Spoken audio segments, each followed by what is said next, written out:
ସପ୍ତାହରେ 3 ଦିନିଆ ୟୁଏସ୍ ଗସ୍ତରେ ଯିବେ ପ୍ରଧାନମନ୍ତ୍ରୀ ନରେନ୍ଦ୍ର ମୋଦି। କ୍ୱାଡ୍ ବାର୍ଷିକ ସମ୍ମିଳନୀରେ ଯୋଗ ଦେବା ସହ ଜାତିସଂଘର ସାଧାରଣ ଅଧିବେଶନରେ ହେବେ ସାମିଲ।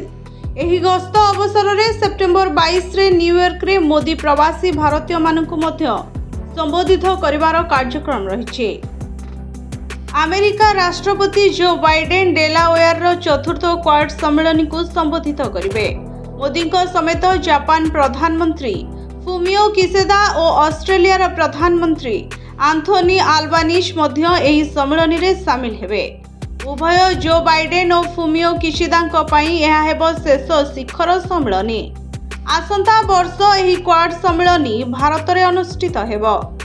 ଜାତିସଂଘର ସାଧାରଣ ବୈଠକରେ ଯୋଗ ଦେବାକୁ ଭାରତର ପ୍ରଧାନମନ୍ତ୍ରୀ ଆମେରିକା ଗସ୍ତରେ ଯାଉଥିବା ବେଳେ କ୍ୱାଡ୍ ସମ୍ମିଳନୀରେ ମଧ୍ୟ ସାମିଲ ହେବେ। ଆସନ୍ତା ବର୍ଷ ଏହି ସମ୍ମିଳନୀ ଆୟୋଜନ କରିବାର ସୁଯୋଗ ପାଇବ ଭାରତ। 2004 ମସିହାରେ ଆରମ୍ଭ ହୋଇଥିବା କ୍ୱାଡ୍କୁ 2017 ମସିହାରେ ଆମେରିକା ଦ୍ୱାରା ପୁନରୁଦ୍ଧାର କରାଯାଇଥିଲା। ଆମେରିକା ସମେତ ଭାରତ, ଅଷ୍ଟ୍ରେଲିଆ ଓ ଜାପାନ ଏହାର ସଦସ୍ୟ ରାଷ୍ଟ୍ର। 21 ତାରିଖରେ ବସିବାକୁ ଥିବା ଏହି ବୈଠକରେ ବିଭିନ୍ନ ବୈଶ୍ୱିକ ପ୍ରସଙ୍ଗ ସ୍ଥାନ ପାଇପାରେ।